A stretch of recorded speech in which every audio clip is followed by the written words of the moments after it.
Hi everybody, it's Alisa Murray here. Hi my sweet lifers. Today we're hanging out with Micheal Chung. He's one of my dear friends.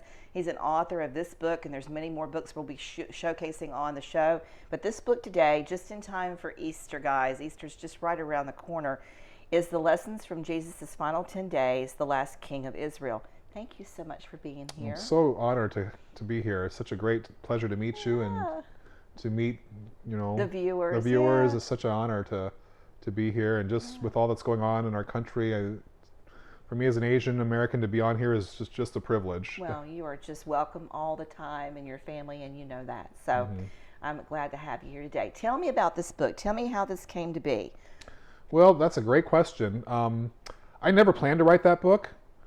I did my PhD in the Apostle Paul, if those of you are familiar with the New Testament. And so I was just blogging a number of years ago for Easter, and at that time I was writing for a Yahoo blog. And so I would blog it, I would post it online, and I had a few people comment, especially one of my friends. One of my friends really liked it, and she would kept on sharing it, and say things like, "Oh, another great post." And so I thought, okay, that was really nice. Let me do a little research here. And I was doing a little research, and then I said, well, is there a book here? And I started writing, and next thing you know, we've got the book. This book came out. And so I also changed my academic research to Gospels too. So when I published in my field of New Testament, it's mostly been in the Gospels. But that's how this book came about. I wasn't looking to write it. It kind of found me, and it kind of wrote me, if that makes any sense. And that's exactly how it always works. I mean, it really is truly, I think that for most of us that are authors, right, there's a passion there, and then you are driven to do that, and then you birth it, right? It's almost like birthing a baby, so to speak. And well, I've never birthed a baby. Well, I know that you have not birthed a baby. And I really have no desire to birth a baby. I know you don't, but that's what it feels like. Okay. And whenever you're writing, and I've birthed children, and I've been a writer, for a long time, so that's what it is. It's like, it feels like you're trying to get everything put together, and then you're creating something that's just really cohesive and wonderful, and people will resonate with it. And so tell me a little bit about what's in this book. I have not had a chance to read the book. Okay. And for you guys, most of the time I have read the book. But what happened was Micheal and I got connected to do the show, and Good Friday is next week. And so I really wanted to there's more than one book. I really wanted this book to be featured and to get it out there to everybody. And there'll be, as there always is, you guys know, links in the episode notes for you guys to order the book. Go on, I think it's Amazon, Barnes & Noble, yes. And you can order the book, and I've actually ordered another copy from me that you get to sign, because I wanted the hard copy to be signed, so I've ordered that. Thank you so when much. Micheal comes back, we'll do that.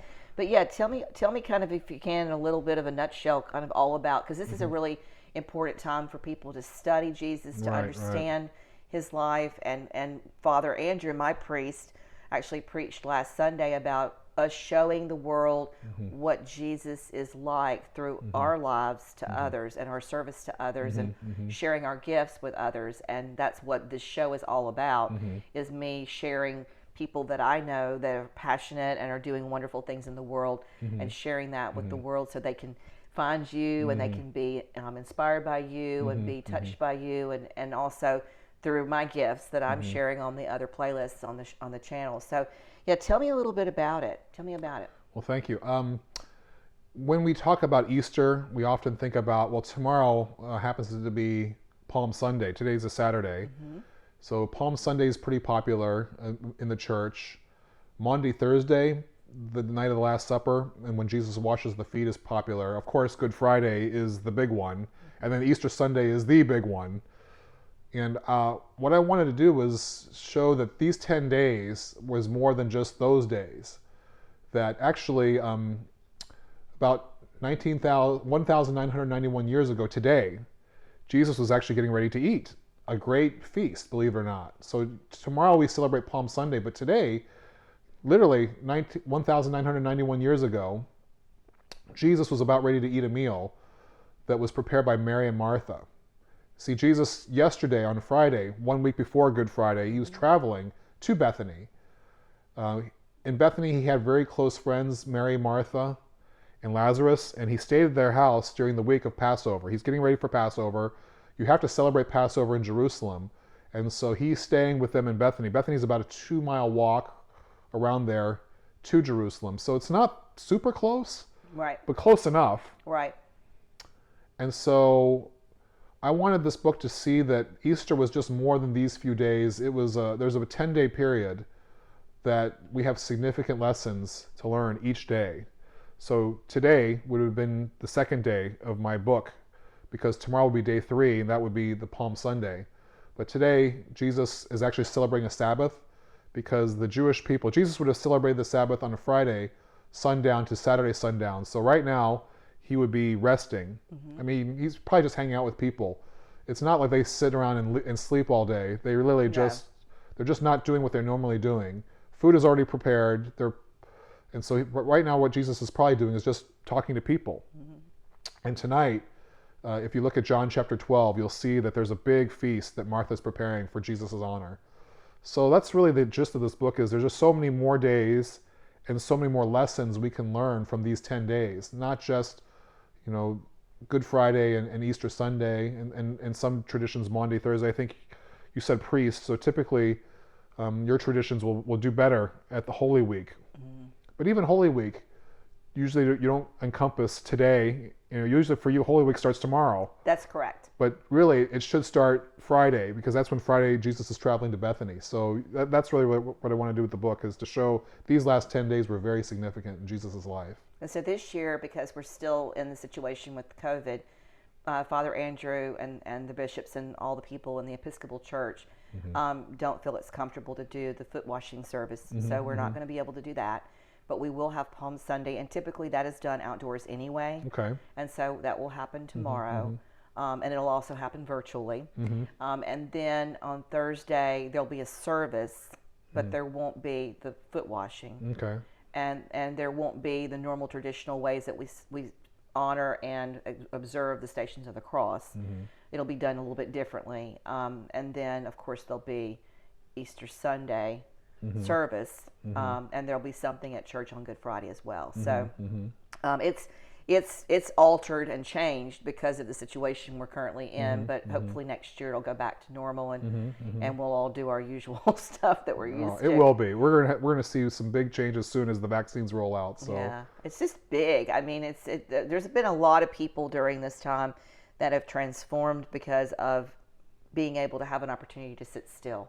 God has really worked beautiful in so many different ways, people's lives. There's a lot of tragedy, obviously, a lot of death, a lot of loss, but in a lot of people's lives, they've really been shown, I believe, from the Holy Spirit and God, what their true callings need to be. I, for one, have received that message, and that's why I have my channel now. So it's just been one of those wonderful, wonderful things. But I am really looking forward to reading this book. I hope you guys will get a chance to go and buy it and take the time to really go through it. I know there's going to be some really interesting things in here because you're very interesting and very knowledgeable. Oh, thank you. And I'm excited about hearing more about other books that you're doing. I want to touch on that a little bit because we're going to be featuring you in another week or two. Thank you. The new book, I'm not going to hold it up because I'll hold it up and I don't have it right here. I've got it over there. But talk about that a little bit. It's leadership. It's also a spiritual book. Leadership is Destiny. Now, again, it wasn't a book that I wanted to write. It sort of found me. I was reading my Bible, studying the life of David, and I was really enjoying the life of David. And when I finished the life of David, I said, well, let me read it again. So I went back, started over again. And as I read through David again, I was like, I got so much out of it a second time. Let me go through it a third time. This time I'll take notes. And so I read through David a third time, and then I was like, look at all these pages of notes, and I asked myself, well, I wonder if there's a book here. And I started writing, and this is volume 1. I have enough material for 2 more books, but this is the first volume. It's 52 lessons, conveniently, one per week, and it's a very different book than this one. This one has a lot of footnotes, is somewhat scholarly. That one I don't think I have any footnotes, maybe 1 or 2 at the most, and it's mostly personal and devotional and then practical. So that's a book on leadership. For some reason, David's leadership stood out to me as I was studying the book, and I wanted to get those principles on. And for someone like you who's a leader who has so many people that are following you, I'm hoping that book can really bless you as a leader, but also bless you spiritually too, because you're also very busy. And it'd be nice to get some spiritual nourishment in your soul and some leadership nourishment. You know, when we had the freeze that was not that many weeks ago and the house had broken pipes everywhere, you'll never believe, you probably could guess what was I doing in the cold office here with the cat, with William. Y'all know William. Well, what do you, just take a wild guess what you think I was doing. Well, you're probably praying and reading and meditating, I'm guessing. I was reading Revelations. I pulled Revelations down and decided that I was going to just try to tackle a big chunk of that, because there was days that we had no power and days that we had no water and many more after that because of the broken pipe. So it's whenever there's anything going on funky, the first thing I do is grab the Bible. I'm always grabbing the Bible anyway, but I mean, if there's funky stuff going on, and there's been a lot of Bible reading in the last 12 months, I can assure you that. So, well, I really want to thank you for being here. I want to thank you for taking the time. You know, he drove across the city of Houston on a Saturday afternoon on what is really, based on your book, our holiday long stretch of what we call Easter. And so I'm going to spend this week reading this book. That's going to be carved out time to do that. Because thank you so much. I just really love the fact that you have done that. And I just love Jesus. And so y'all know I do. And I share that with everybody. And I just appreciate being around people that feel the same way as I do about that. Well, the thing that stood out about that book when I was studying Jesus' life was how much time, quote unquote, Jesus wasted. I know that sounds sacrilegious, but really as you read the book, you would think that his last 10 days he'd be really feverishly trying to get everything done. But what you find that he's really spending a lot of time with people he loves, his disciples, and those people, I call them the beloved Bethany, the Bethany beloved, and it's Mary, Martha, and Lazarus. He really does spend a lot of time with people. He takes Sabbaths, like he's resting twice actually, and then obviously Good Friday he's going to rest in the tomb of Joseph of Arimathea. But you begin to realize that Jesus didn't really change the rhythm a lot, even though his life was coming to an end. And I saw that a lot in you, just your ability to just, despite all that you have going on, and you explained to me all that you're going on, you've got like 5 or 10 full-time jobs. I'm like, how does this woman have time to do this? But you don't seem hurried. No. You seem at peace. And I think that's because you've learned to rest in relationships and rest in the Lord. And that's really the big lesson I saw in Jesus's last 10 days was he was not in a hurry. He was busy. He did a lot of work, but he rested and he was with people. And that's really the point we need to get, where we're busy, but we're not letting it control our lives. And so. No, and you just touched on something that's so important. And it brings me to a conversation that I've had multiple times on the show, is that when you are busy and it controls your life, that is not living a sweet life. But when you are busy sharing and caring and loving people and giving them your gifts, and you're able to help them find theirs, even though that work is deep work, psychologically deep work, it's deep work in and of itself, and sometimes it's draining, helping people figure out that path. It's not controlling your life. You're giving of yourself, and then you're able to receive and be nourished because you gave in a way that was the right way to give. Running around like a crazy person, I had many years of doing that. And I was actually running around like a crazy person, booking vacations, selling houses, shooting babies, and writing columns for many, many, many, many, many years, you know. And COVID is where it got grounded. And so this is the new, transformed Auntie A in a different place, in a different time. And I'm just grateful to have the opportunity to share my time that we get to be on earth together. You know, when you think about the big continuum of the universe, you and I get to be here at this time together and share your gifts, and I can share mine as well. No, thank you. And it's just it's a really big vision for what we all should be to each other while we're here on earth. So anyway, well, again, I want to thank you so much for being here. You're welcome. I've really had a great time. Yep, he's having a martini, guys. It's in the middle of the afternoon for Auntie A, so I'm not having a martini. I'm having some sweet tea, because I've got another project I'm getting ready to work on for you guys for Easter, for another show for the channel, and I don't need to have martinis while I'm trying to do crafts.